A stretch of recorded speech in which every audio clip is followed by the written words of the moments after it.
আসসালামু আলাইকুম। Welcome to Abid computer academy. কেমন আছেন সবাই? আশা করি সবাই ভালো আছে। Adobe Photoshop বাংলা টিউটোরিয়ালে আজকের ১৫তম ক্লাসে আপনাদেরকে দেখাবো ক্রপ টুলের ব্যবহার। ক্রপ টুলের ব্যবহারটি A to Z আজকের এই ক্লাসে আমরা আলোচনা করব। তো এর আগে অলরেডি আমরা ১ থেকে ১৪ টি ক্লাস শেষ করছি। যারা এখনো ক্লাসগুলো দেখেন নাই, আমার ভিডিওর ডেসক্রিপশন বক্সে প্লে লিস্টের লিংক দেওয়া আছে। আপনারা চাইলে সবগুলা ক্লাস কিন্তু একটি করে দেখে আসতে পারেন। তো আমার এই টিউটোরিয়াল গুলা একবারে বিগিনারদের জন্য। তো কথা না বাড়িয়ে চলুন আজকের ১৫তম ক্লাসটি শুরু করি। তো আজকে আমরা কি দেখবো? আজকে ১৫তম ক্লাসে আমরা দেখবো হচ্ছে ক্রপ টুলের ব্যবহার। আমরা যখন এই টুল অপশনে আসি, আসার পরে যেগুলো ওল্ড ভার্সন আছে, ওল্ড ভার্সনে সরাসরি কিন্তু আমরা এখানে ক্রপ টুলটা পেয়ে যাই। তো নরমালি আমরা ক্রপ টুল ব্যবহার করছেন, যদি আপনারা এখানে খুঁজে না পাওয়া যায়, আপনারা এই যে 3 ডট আছে, এই 3 ডটে একটা ক্লিক করবেন। ক্লিক করার পরে এখানে দেখতে পারবেন সবগুলোই টুল কিন্তু দেওয়া আছে। তো আজকের ক্লাসে আমরা ক্রপ টুল এবং লিবার্টি টুল, প্রথমে আমরা ক্রপ টুলটা দেখি। ক্রপ টুলের মূলত কাজ কি? কাজটা হচ্ছে, ধরুন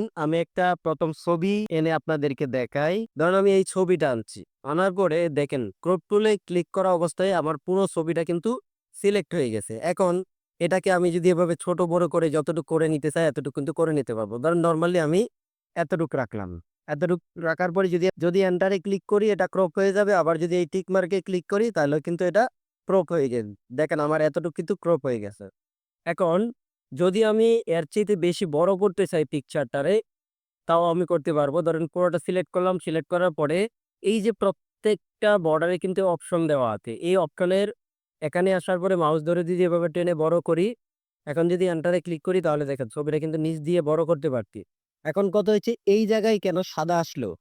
কারণ আমার ব্যাকগ্রাউন্ডের কালারে যে কালারটা থাকবে সেই কালারটাই কিন্তু এখানে এপ্লাই হয়ে যাবে। তো এখন কথা হচ্ছে যে আমরা সাইজ অনুযায়ী কিভাবে করব, আমরা সাইজ কিভাবে দেব, সেটা কিভাবে করব?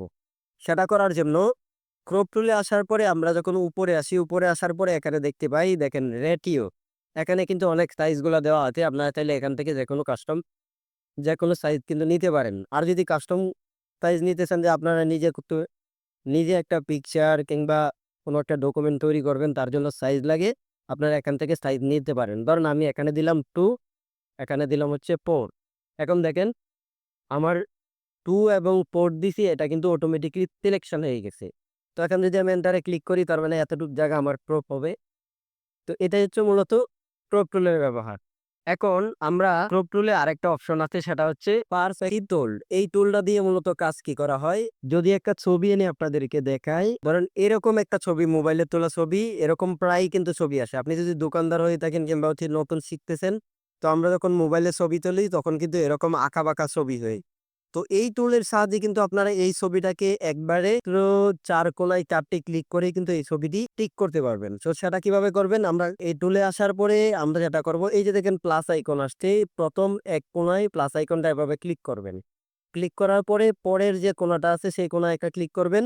ক্লিক করে নিচের কোণায় ক্লিক করলাম।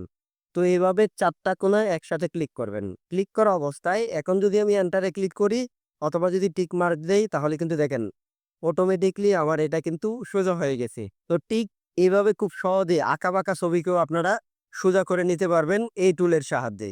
আশা করি বুঝতে পারতেন ক্রপ টুল এবং হচ্ছে পারফেক্ট টুলের ব্যবহারটা কিভাবে করতে হয়। তো আজকের ক্লাসটি এই পর্যন্তই। যদি ক্লাসটি ভালো লেগে থাকে তাহলে লাইক, কমেন্ট, শেয়ার করে দিবেন।